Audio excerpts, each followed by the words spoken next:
Assalomu alaykum. Xabar 24 kanali o'z ishini boshladi. Kanalimizda birinchi bo'lsangiz, podpisatsiya va qo'ng'iroqchani bosib qo'yishni unutmang. Bugun dasturimizda AQSh Ukraina qo'shinlarini rasman nazorat qilishni rejalashtirmoqda.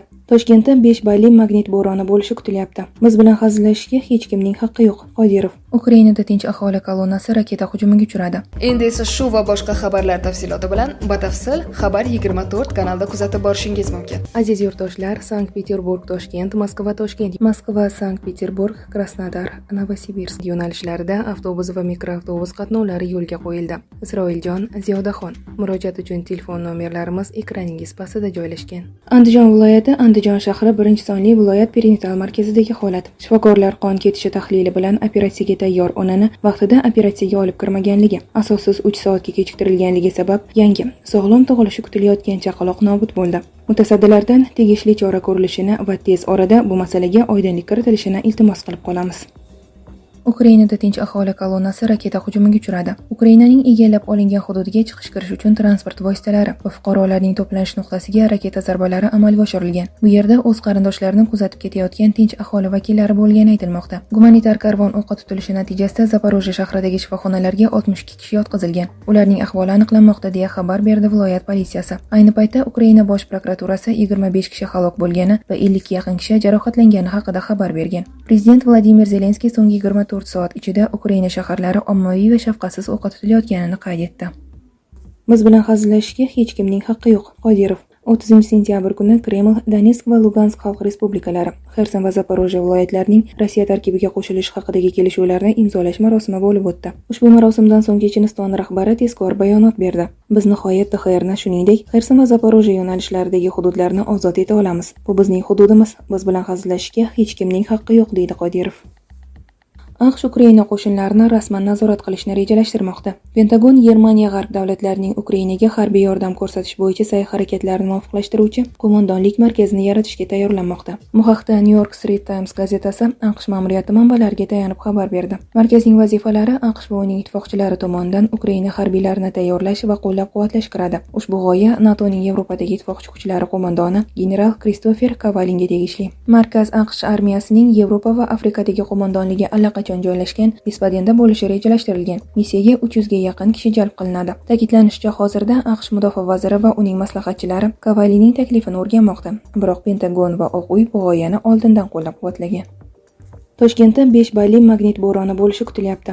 Dam olish kunlari Toshkentda J3 darajali 5 balli magnit bo'ronlari bo'lishi kutilmoqda. Bu haqda Gidrometeorologiya xizmati markazi mutaxassisi Erkin Abdulahadov ma'lum qildi. Mutaxassisning ma'lumotlariga ko'ra 29-30 sentyabr kunlari Quyoshdagi aktiv chaqnash zonalarida siklik quyosh chaqnashlari ro'y bergan. Mazkur chaqnashlar 1-2 oktyabr kunlari Shimoliy yarim sharning o'rta kengliklaridan yuqori mintaqalarda 5 balli magnit bo'ronlarini keltirib chiqarishi prognoz qilinmoqda. Xususan poytaxt Toshkentda ham 1-2 oktyabr kunlari 5 balli magnit bo'ronlari bo'lishi kutilyapti. Qutbiy kengliklarda esa kishilar faol qutb yog'dusi hodisalariga guvoh bo'lishi mumkin. Magnit bo'ronlari J3 darajali davrda, ayrimlarida bosh qismining orqa tomonida kuchsiz og'riq kuzatiladi. Bu paytda shu kabi insonlarga kamroq harakat qilish hamda uyquda ko'proq vaqt o'tkazish tavsiya etiladi. Bu vaqt oralig'ida yuqoridagi omilni o'zida sezayotgan kishilarga chekish, alkogol mahsulotlari va kofe ichish hamda jismoniy zo'riqish tavsiya etilmaydi.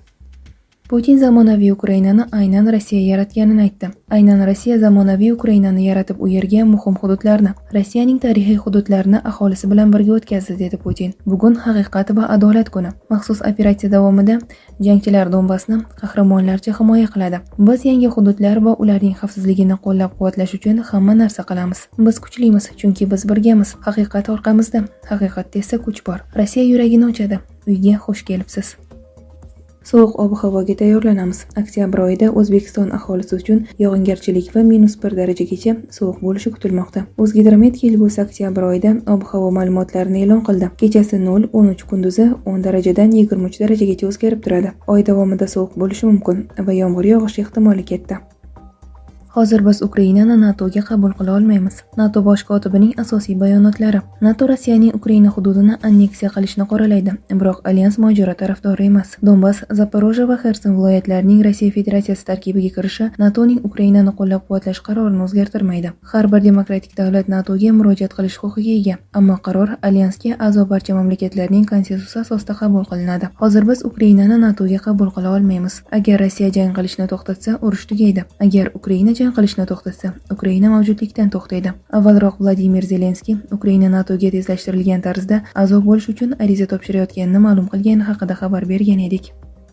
AQSh Ukrainaga barcha hududlarni qaytarish uchun qurol beradi.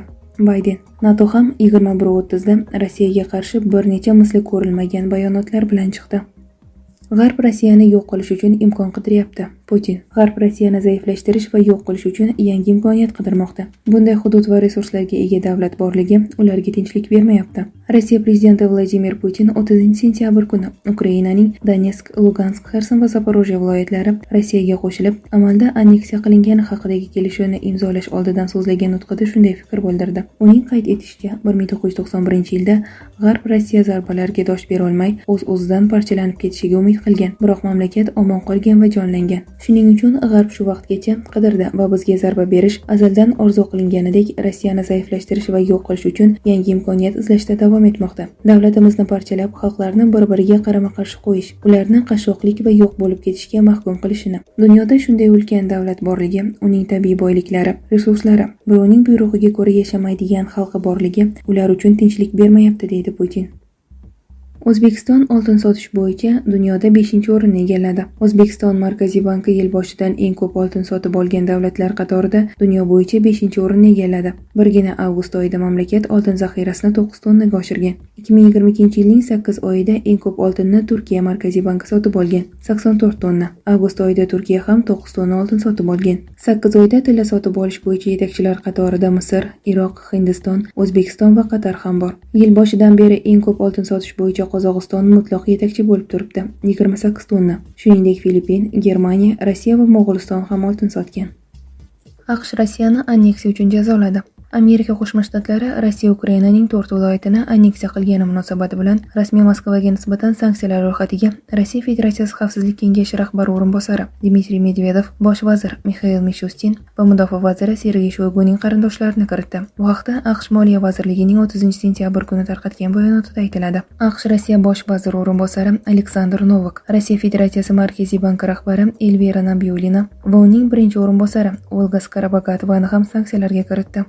Qo'shma Shtatlar Federatsiya kengashiga, shuningdek Rossiyaning 169 senatori va Davlat dumasining 109 deputatiga qarshi sanksiyalar kiritdi. Ularning ba'zilari qayta cheklovlarga duchor bo'ldi. Davlat departamenti 910 kishiga, shu jumladan Rossiya Federatsiyasi va Belarus harbiy doiralari vakillariga nisbatan viza cheklovlarini joriy qildi.